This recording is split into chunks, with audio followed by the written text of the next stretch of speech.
J'ai été violée à 9 ans et j'ai mis très très longtemps d'abord à comprendre ce qui m'était arrivé, puisque évidemment c'est forcément compliqué, je ne savais rien, on m'a pas forcément briefé sur mes droits ou mon intégrité justement, et beaucoup plus tard, j'étais en amnésie traumatique assez longtemps, et quand j'ai réalisé qu'un homme un homme âgé, enfin un homme d'une quarantaine d'années, un adulte, m'avait violée quand j'étais petite, tout un immense mal-être qui a ressurgi.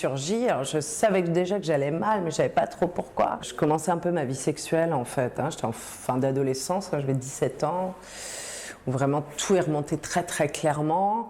Donc j'en ai d'abord parlé à mon frère et puis à ma famille en règle générale, et ils m'ont tous soutenu. Et la première chose qui m'est venue, c'est porter plainte, parce que je savais que ce monsieur allait avoir 2 petites filles.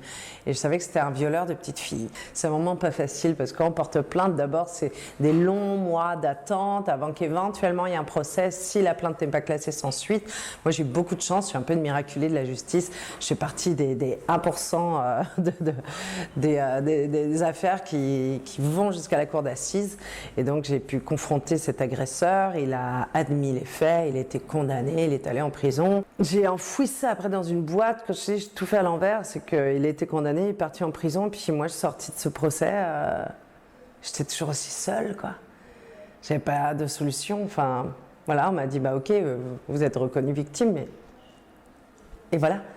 Et je suis sortie de là, j'ai vraiment sombré en fait. Je comprenais pas pourquoi j'allais toujours aussi mal. C'est un peu cliché, mais l'amour m'a sauvée en fait. J'ai rencontré un homme qui m'a regardé avec des yeux extrêmement bienveillants, et je me suis retrouvée, je me suis sentie mieux dans ses yeux. J'ai compris que je pourrais pas m'en sortir sans une vraie thérapie, puisque j'avais vraiment l'impression que d'abord mes enfants ne m'aimeraient pas, puisque je méritais pas d'être aimée quelque part dans mon fort intérieur. J'ai mis beaucoup d'années à toucher le bonheur du doigt, quoi.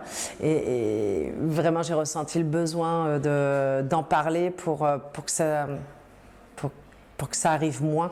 Et quand j'ai compris que ça touchait au moins 2 enfants par classe, ou qu'un enfant sur 5 était victime de violences sexuelles, que 10 millions de Français étaient concernés par l'inceste, là je me suis dit bon bah écoute, de toute façon tu peux pas juste faire un spectacle et un film et puis te sentir mieux dans ta peau et faire ta vie. Je me suis dit bah non, en fait c'est le combat d'une vie, ça.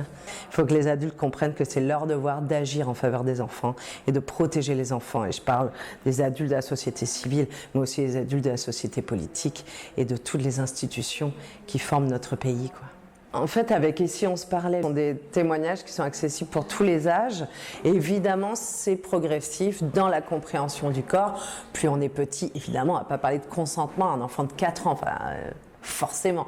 Donc à l'enfant de 4 ans, on va lui parler de son intégrité, de l'importance de son intimité, qu'est-ce que sont que ses parties intimes, voilà. L'enfant qui va au collège, on va commencer à aborder qu'est-ce que c'est que le consentement, la puberté aussi, parce qu'on parle très peu à nos collégiens de leur vraie puberté, je veux dire,